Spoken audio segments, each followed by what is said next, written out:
Selamat pagi Bapak Ibu, Saudara-saudara semua. Puji Tuhan, haleluya. Senang kita dapat kembali di pagi hari ini bersama-sama merenungkan firman Tuhan yang diambil dari kitab Yeremia 29 ayat yang ke-11. Sebab aku ini mengetahui rancangan-rancangan apa yang ada padaku mengenai kamu.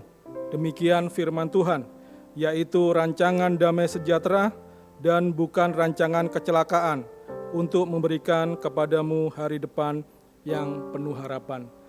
Bapak Ibu Saudara, kitab ini, surat ini ditulis oleh Nabi Yeremia di Yerusalem untuk dikirim kepada bangsa Yehuda yang ada di pembuangan Babel. Kita tahu setelah Raja Israel, Raja Salomo meninggal, bangsa Israel tidak setia kepada Tuhan, tidak taat kepada Tuhan. Mereka mulai menyembah berhala. Dan kerajaan Israel terpecah menjadi dua. Ada Israel sebelah utara dan Israel sebelah selatan. Israel sebelah selatan disebut dengan kerajaan Yehuda. Kerajaan Yehuda ini diserbu oleh kerajaan Babel. Kerajaan yang tidak mengenal Tuhan, kerajaan kafir yang menyerang Yehuda dengan dipimpin oleh Raja Nebukadnezar. Dan kerajaan Yehuda, kerajaan selatan itu dapat diperangi oleh kerajaan Babel. Kerajaan Yehuda ditaklukkan oleh kerajaan Babel. Banyak rakyat yang dibunuh, bait suci di Yerusalem dirusak, dijarah. Dan orang-orang yang masih hidup dibawa ke pembuangan Babel, ditawan di Babel. Dan surat ini ketika bangsa Yehuda ada di Babel, surat ini dikirimkan oleh Yeremia kepada bangsa Yehuda yang ada di pembuangan Babel. Memang ini sulit untuk dimengerti. Surat ini mengatakan bahwa Tuhan akan merancangkan damai sejahtera. Tuhan akan memberikan kepada mereka hari depan yang penuh harapan. Ini memang sulit untuk dimengerti karena mereka ada di dalam buangan, ada di dalam tawanan. Mereka adalah orang-orang tawanan perang. Ya, mereka hak-hak tidak mempunyai hak untuk merdeka, sehingga mereka ditindas, mereka diperbudak, dan mereka ditekan. Jadi di pengasingan ini mereka juga sulit untuk membayangkan rencana mereka ke depan, untuk membayangkan hari depan mereka seperti apa, hari esok mereka seperti apa. Mereka sulit untuk membayangkan karena mereka ditawan di pembuangan Babel.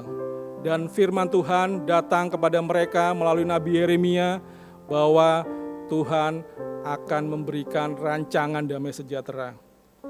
Bapak Ibu Saudara, Tuhan tidak meninggalkan umatnya.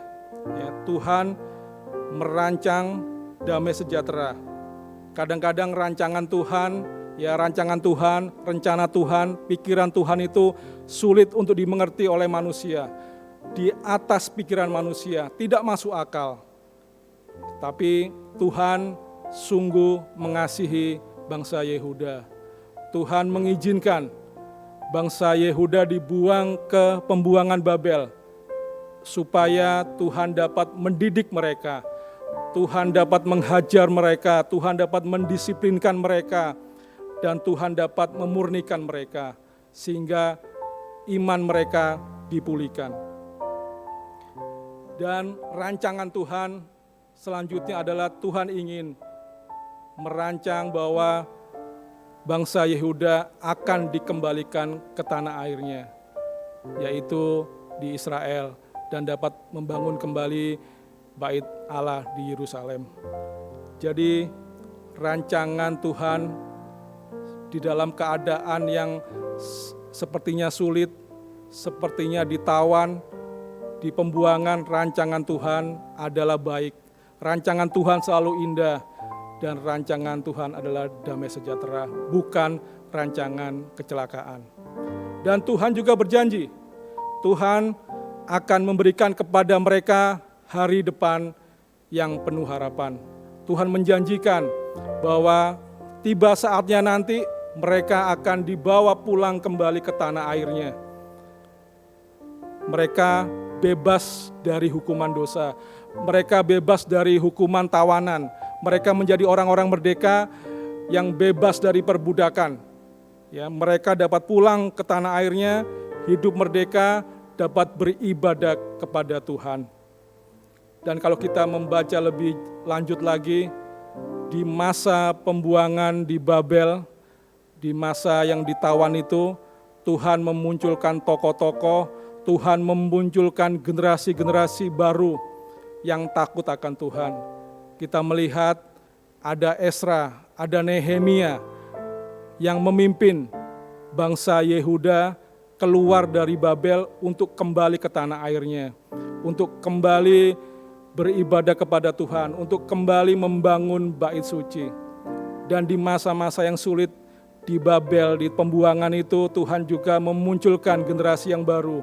Ada Daniel dan kawan-kawannya yang takut akan Tuhan, yang tetap mempertahankan imannya bagi Tuhan.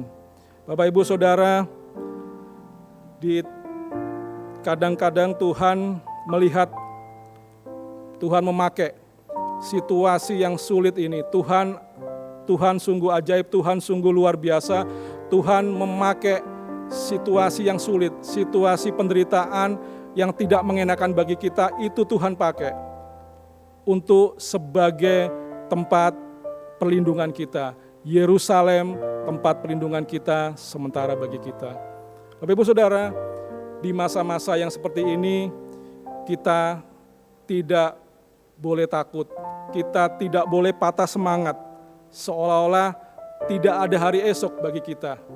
Kita percaya, sebagai orang percaya, kita punya kekuatan, karena kita ada Tuhan di dalam hati kita. Tuhan adalah sumber kekuatan bagi kita, itu yang menopang kita, yang menolong kita. Jika kita mau berjalan bersama dengan Tuhan, Tuhan akan menolong kita, kita akan dapat melewati setiap permasalahan yang ada. Dan kita lihat bahwa Tuhan tidak meninggalkan kita, Tuhan tidak melupakan kita, karena kita sungguh berharga di mata Tuhan. Bapak Ibu Saudara, dan Tuhan mau kita sebagai anak-anaknya, kita sebagai alat Tuhan, seperti Esra, seperti Nehemia, seperti Daniel, di masa-masa yang sukar, masa-masa yang sulit, mereka tetap setia kepada Tuhan. Mereka dapat mensejahterakan lingkungannya. Mari kita dituntut seperti mereka, kita sebagai anak-anak Tuhan yang memancarkan karakter Kristus, yaitu tetap setia kepada Tuhan, tetap hidup kudus, tetap saling mengasihi, dan tetap saling tolong-menolong. Tuhan Yesus pun juga memberikan teladan bagi kita. Tuhan Yesus tetap berjalan terus dalam penderitaannya untuk menuju ke salib Golgota, untuk menebus dosa dan pelanggaran kita, supaya kita memperoleh hidup yang kekal, supaya kita memperoleh masa depan yang penuh harapan. Tetap semangat, Tuhan Yesus memberkati. Mari kita berdoa. Bapa dalam surga, kami mengucap syukur Tuhan untuk hari baru yang sudah Tuhan berikan pada kami pada hari ini. Kami mengucap syukur Tuhan untuk firman Tuhan yang sudah Tuhan beritakan pada kami pada pagi hari ini. Kami mau Tuhan, di masa-masa yang seperti sekarang ini Tuhan, kami tidak takut, kami akan terus berjalan bersama Tuhan, kami akan setia kepada Tuhan, karena kami tahu Tuhan tidak akan meninggalkan kami. Tuhan akan merancangkan damai sejahtera bagi kami. Tuhan akan berikan kami hari depan yang penuh harapan. Terima kasih Tuhan, Kau berkati pemerintahan Indonesia di tempat ini Tuhan. Engkau tahu Engkau berikan hikmat pada pemerintah kami Tuhan, sehingga pemerintah Indonesia dapat menyelesaikan setiap masalah yang dialami oleh bangsa Indonesia pada saat ini, sehingga nama-Mu dipermuliakan dan rakyat Indonesia dapat mengenal Engkau lebih jauh lagi. Terima kasih Tuhan, Engkau berkati anak-anak-Mu yang akan bekerja, akan beraktivitas hari ini. Tuhan yang berkati, Tuhan bungkus tutup dengan darah-Mu Tuhan, apa yang mereka kerjakan Engkau buat berhasil. Terima kasih Tuhan, di dalam nama Tuhan kami Yesus Kristus kami sudah berdoa. Haleluya, amin. Tetap semangat, Tuhan Yesus memberkati.